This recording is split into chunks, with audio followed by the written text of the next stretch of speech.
आए हुए तमाम श्रोता बंधुओं को हमारे यूट्यूब चैनल पर हार्दिक अभिनंदन है। मैं पंडित अवध प्रताप तिवारी कथाकार जो आपके सामने कथा लेकर आया हूँ। रावण का अत्याचार कहाँ से शुरू हुआ, अत्याचार कैसे करना शुरू किया, आज विस्तार से बताऊँगा।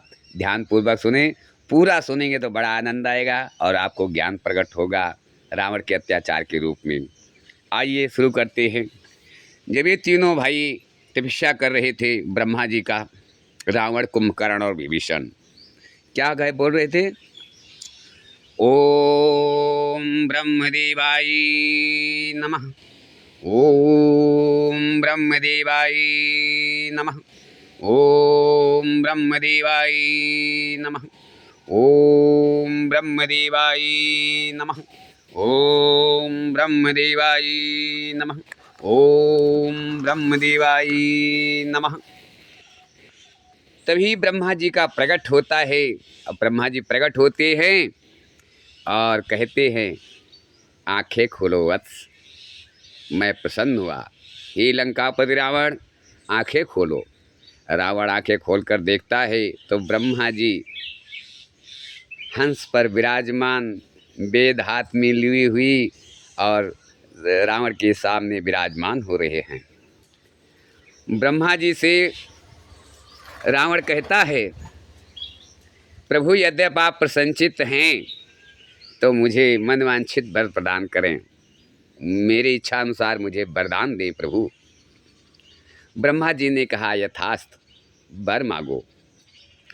रावण ने कहा, मुझे अजर अमर का वरदान दे दीजिए, मैं अजर अमर हो जाऊं। ब्रह्मा जी ने ऊंचे स्वर में कहा, असंभव, इसी मृत्युलोक में मृत्यु निश्चित है रावण, मृत्यु निश्चित है, परंतु तुम्हें नारायण के सिवा दूसरा कोई नहीं मार सकता। योग माया जगत जननी श्री जगदम्बा जी तुम्हारी मृत्यु के कारण बनेगी, और जिस धनुष से तुम्हारी मृत्यु होगी उस धनुष का नाम शिव धनुष है, और इस समय शिव जी के पास है। अगर वो धनुष आपने हस्तगत कर लिया तो आप अजर अमर हो जाओगे। रावण मन ही मन प्रण करता है कि उस शिव धनुष को हस्तगत करके रहूँगा, और फिर जाकर कैलाश पर्वत के किनारे खड़ा हो करके एक पाँव पर 12 साल तपस्या करता है। ओम नमः शिवाय, ओम नमः शिवाय, ओम नमः शिवाय, ओम नमः शिवाय, ओम नमः शिवाय। शंकर जी प्रसन्न होकर के प्रकट हो जाते हैं। कहते हैं, देवताओं में सबसे ज़्यादा सबसे पहले प्रसन्न होने वाला, बहुत जल्द शीघ्र प्रसन्न होने वाला देवता तो महादेव जी हैं, शंकर जी हैं। शंकर जी प्रसन्न हो गए और कहा, हे दशानन, हे लंकापति रावण, मांगना है सो वरदान मांग लो, मैं प्रसन्न हुआ। रावण ने कहा, प्रभु आप प्रसन्नचित्त हैं तो पहले मुझे वरदान दो, वचन दो कि आप हमारे मांग पूरा करेंगे। शिव जी ने कहा, अरे रावण, मैं वचन देता हूँ, जा दिया दिया दिया, तुम्हारी मांग मिथ्या नहीं होगा। रावण ने कहा, प्रभु आप अपना धनुष मुझे दे दीजिए। शिव जी ने कहा, परंतु वत्स इसे उठा पाओगे? रावण ने कहा, प्रभु अगर मैं नहीं उठा पाता हूँ तो आपका वचन मिथ्या जाएगा, मुझे शक्ति प्रदान कीजिए ताकि मैं इसे उठा पाऊँ। शिव जी ने कहा, ऐसा ही हो, परंतु एक बार इसे रखने के बाद वापस नहीं उठा पाओगे रावण, वापस नहीं उठा पाओगे। रावण ने कहा, प्रभु इस आपकी धनुष को सिर्फ एक बार मेरे हाथों में दे दीजिए, फिर इसे मैं लंका के सिवा बीच में कहीं नहीं रखूँगा। शंकर जी धनुष उठाते हुए रावण के हाथ में रखते हुए कहा, यथास्तु। इधर धनुष को उठाकर रावण लंका की तरफ रवाना होता है और क्षीर सागर में नारायण से सैया पर सोई हुई हैं। लक्ष्मी जी पैर दबा रही हैं। तभी नारद जी आते हैं। श्रीमन नारायण नारायण नारायण, श्रीमन नारायण नारायण नारायण, नारायण नारायण नारायण, श्रीमन नारायण नारायण नारायण, श्रीमन नारायण नारायण नारायण।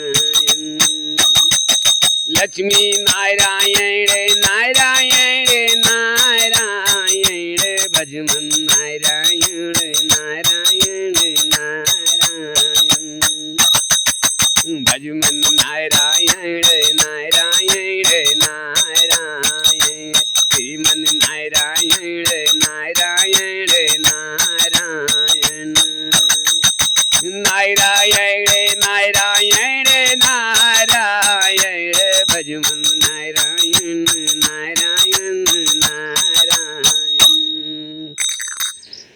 लक्ष्मी जी ने कहा, अरे देव ऋषि, नारद जी ने लक्ष्मी जी को देखा और भगवान को देखा से सैया पर सोई हुई हैं। लक्ष्मी जी पैर दबा रही हैं। तभी नारद जी ने कहा, माते प्रणाम। हे माँ लक्ष्मी, आपको मैं प्रणाम करता हूँ।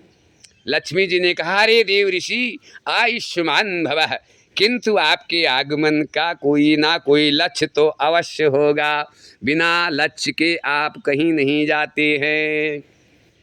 नारद जी ने कहा, घोर अनर्थ, घोर अनर्थ, घोर अनर्थ हो रहा है माते, घोर अनर्थ हो रहा है।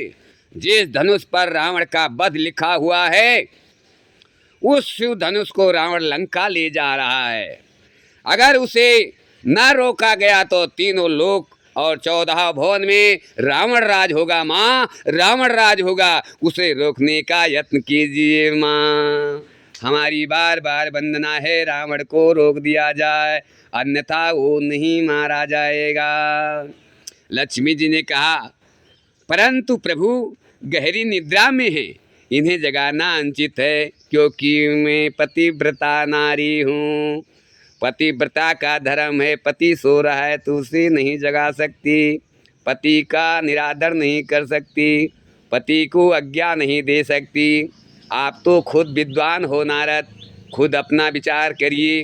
क्या पतिव्रता औरत अपने पति को इस तरह सोती, गहरी निद्रा में सोती हुई जगा सकती है? नारद जी ने कहा, कुछ मैं ही करता हूँ माँ। प्रभु नारायण नारायण, प्रभु आंखें खोलो, आंखें खोलो, प्रभु आंखें खोलो। नारद जी की बातें सुन कर के नारायण आँख खोलती हुई कहती हैं, अरे नारद, कहो कैसे आना हुआ, कैसे आना हुआ? नारद ने कहा, नारायण नारायण, प्रभु प्रभु ये देखिए, रावण शिव जी के धनुष को लंका ले जा रहा है, इसे रोकिए प्रभु, नहीं तो घोर अनर्थ हो जाएगा, घोर अनर्थ होने से बचाइए। नारायण ने कहा, शांति नारद शांति, आप अपने श्राप को याद करो। मैं अपने भक्तों का अवहेलना कदापि नहीं देख सकता। नारद ने कहा, तो फिर देर किस बात की प्रभु? नारायण नारायण। नारायण ने लक्ष्मी जी से कहा, हे योग माया, तुम अपनी माया प्रकट करो, ताकि इस तेजस्वी ब्राह्मण रावण को छला जा सके। लक्ष्मी जी ने कहा, प्रभु आपके चरणों में वंदन करके कहती हूँ, ऐसा ही होगा। लक्ष्मी जी अपना हाथ उठाती है, शक्ति प्रदान करती हैं। तभी लक्ष्मी जी के हाथ से एक किरण निकलता है और जाकर रावण में समा जाता है। तभी रावण को तेजी से लघु शंका लग जाती है। इधर नारायण एकदम कमजोर ब्राह्मण का भेष बनाकर पहुंच जाते हैं। रावण नारायण को देखकर कहता है, रावण कहता है, अरे दंडी जी सुनिए तो। नारायण ने कहा, कहो। नारायण रूपी ब्राह्मण ने कहा, कहो बस, कैसे याद किया? रावण ने कहा, आप क्षण मात्र के लिए हमारा ये धनुष पकड़ लीजिए, बड़ा एहसान होगा आपका। नारायण ने, ब्राह्मण रूपी नारायण ने कहा, ना ना ना, मैं इसे नहीं संभाल सकता। कहाँ हमारी कमज़ोर शरीर, कहाँ ये विशाल धनुष, ना ना ना, ये मुझसे संभला नहीं जाएगा। क्योंकि ब्राह्मण का बहुत गरीब ब्राह्मण, बहुत बुढ़े ब्राह्मण, बहुत निर्बल ब्राह्मण का रूप बना करके नारायण रावण के पास गए थे। तो रावण ने कहा, मुझे तेजी से लघु शंका लग रहा है, और अगर ये धनुष जमीन पर रख दिया तो फिर वापस नहीं उठा सकूँगा। कृपया मुझ पर उपकार कर दीजिए, हे विप्र देवता, मुझ पर उपकार कर दीजिए, बहुत एहसान होगा आपका। नारायण ने कहा, अब उपकार की बात आ गई तो पकड़ लेता हूँ, किंतु जल्दी आना।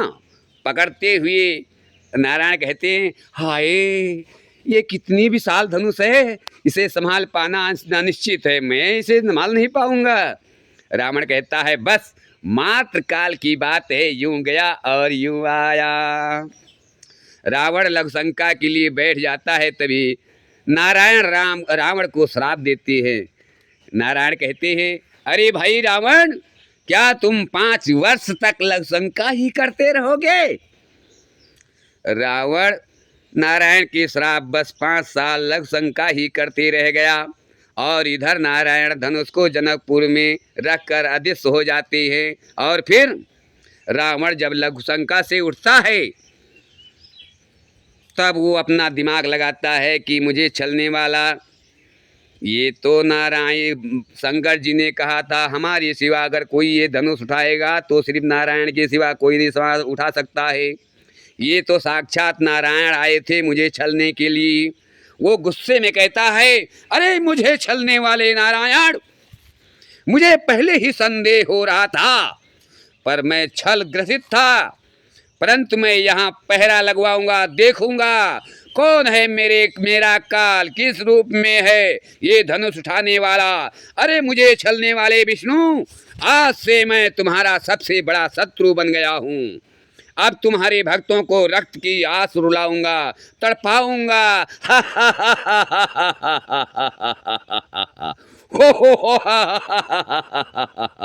रावण मामा मारीच और मौसी ताड़का के पास जाता है। रावण कहाँ जाता है? मामा मारीच और मौसी ताड़का के पास जाता है। रावण कहता है, मौसी। मारीच कहता, आगे मिलता है रावण को। तो मारीच कहता है, अरे बहना, देखिए तो दशानन की आवाज़ लग रहा है। ताड़का कहती है, अरे वत्स दशानन कहो। दौड़ कर आती है ताड़का और रावण के आगे खड़ी हो जाती है, हाथ जोड़कर कहती है, अरे वत्स दशानन, अरे भैया दशानन, कहो कैसे मौसी ताड़का की याद आ गई। रावण बोला, हे माँ, हे मौसी, एक जरूरी बात था, अगर आप कहो तो मैं कहना चाहता हूँ। ताड़का ने कहा, कहो वत्स, निसंकोच कहो, क्या कहना चाहते हो। रावण ने कहा, मौसी जी, आपके इस ताड़क वन के दूसरे छोर की दिशा में गंगा पार मिथिला नगर है। उस मिथिला नगर में एक धनुष रख कर आया हूँ। मारीच ने कहा, तो क्या मुझे उस धनुष को उठाकर लाना होगा? रावण ने कहा, नहीं मामा जी, नहीं, उसकी रखवाली का भार तुम्हें सौंपना चाहता हूँ। और हाँ, सुबाहु नजर नहीं आया। मारीच कहता है, शिकार पर गया था, आता ही होगा, अलग निरंजन से सिगोरख की। तभी कंधे पर बकरा का और दूसरे कंधे पर भेड़ का टांग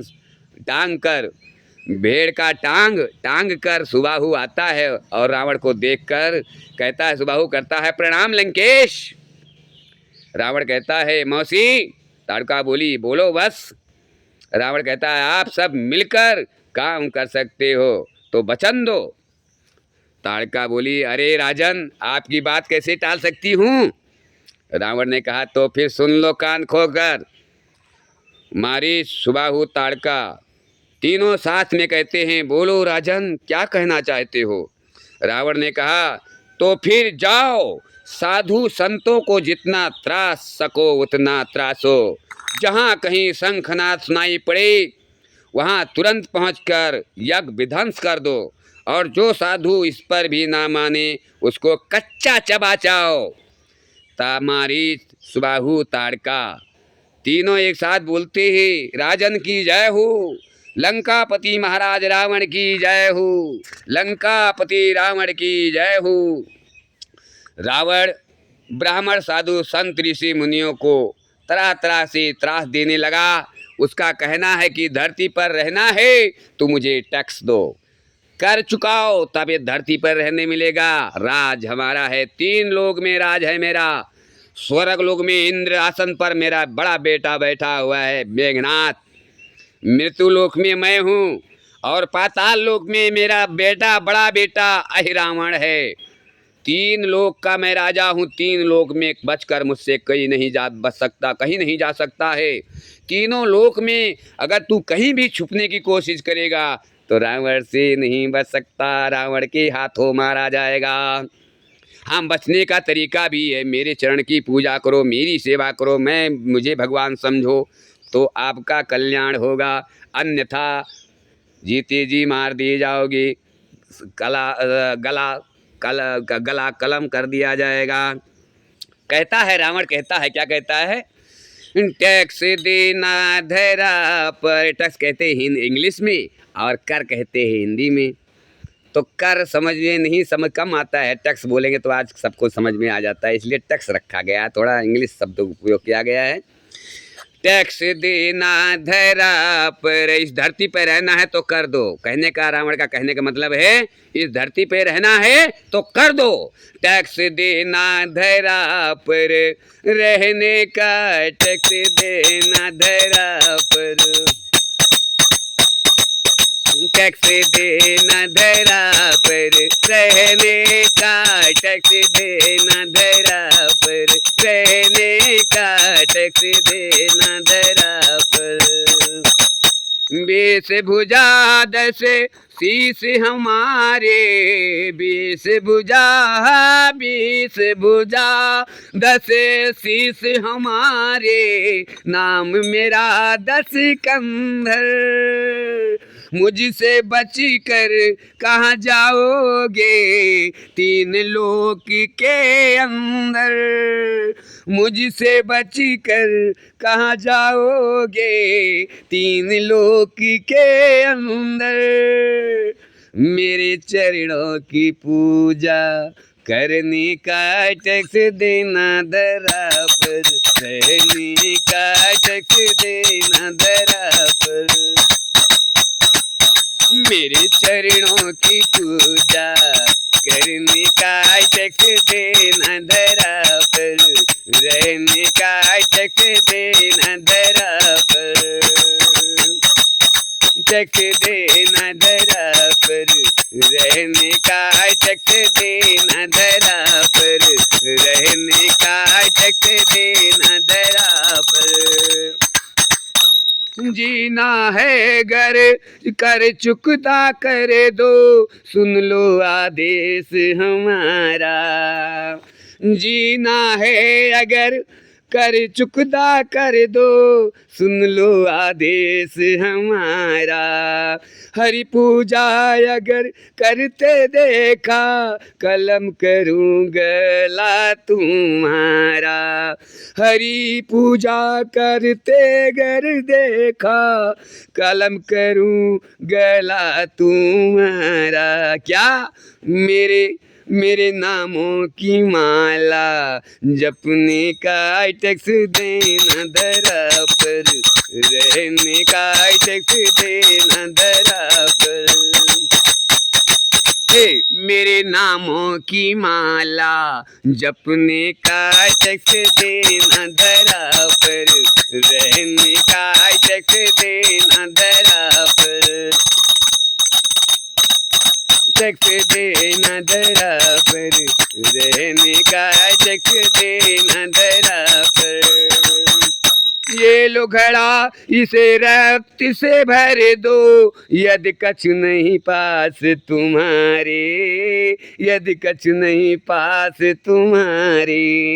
ये लो घड़ा इसे रक्त से भर दो, यदि कछु नहीं पास तुम्हारे, यदि कछु नहीं पास तुम्हारे। पूजा पात्र मेरे पास लाकर बन जाओ दास हमारे, बनो तुम दास हमारे। पूजा पात्र मेरे पास में लाकर बनो तुम दास हमारे, बनो तुम दास हमारी। मेरे मूरत की पूजा करने का टैक्स देना दरा पर। हे मेरे मूरत की पूजा करने का टैक्स देना दरा पर, रहने का टैक्स देना दरा पर। हे मेरे चरणों की पूजा करने का टैक्स देना दरा पर, रहने का टैक्स। तो भाइयों, इसी तरह से रावण का अत्याचार प्रारंभ हुआ। ये आज आपको प्रथम कथा सुना रहे थे रावण की कथा। थोड़ा ये इसमें शंकर जी का भी नाम आया, ब्रह्मा जी का भी नाम आया, शिव ये सामन चल रहा है। तो शिव जी के परम प्रिय भक्त तो रावण थे ही, तो भक्तों का ही वर्णन हो रहा है, वेद पुराण की गाथा है। अच्छा लगे तो सब्सक्राइब जरूर कर देना। जय श्री राम। आगे कथा सुनने के लिए इंतजार करें। जय श्री राम।